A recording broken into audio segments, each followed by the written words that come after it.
এইবার হবে।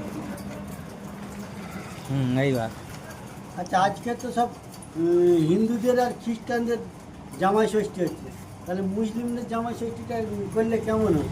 ওরা করতে পারবে না, ওদের ধর্মে নেই। না, ধর্মের কী আছে, এবার জামাই ষষ্ঠী করবে, আইবে, খাবে দাবে লোকজন, এরা এরা মাছ মাংস করে খাচ্ছে, হিন্দু মুসলিমরাও খাবে, তো অসুবিধা কী আছে? ওদের সামনে বড় ঈদ আছে, গরু কাটবে আর খাবে। এটা ঠিক আছে, কিন্তু জামাই ষষ্ঠী করলে লোকে ভালো বলবে না? হ্যাঁ, সে তো বলতো। কারণ বছরের পর একদিন আসবে, জামাই ষষ্ঠী খাবে মুসলিমরা, এইগুলো হলে তো খুব ভালো হয়। হ্যাঁ, মুসলিমের মেয়েরাও বলছে যেরকম জামাই ষষ্ঠী করলে সবাই যাবে, আসবে, খাওয়া দাওয়া করবে। এইগুলো আবেদন করতে হবে, না করলে কী করে হবে? তাদের জামা ছুটি করাতে হবে। ওদের ইচ্ছা নিন, তাই বলে জামাই ষষ্ঠী নিয়ে আয়, এবার নিয়ে কত কি হয়েছে দেখি। কী হয়েছে দেখ।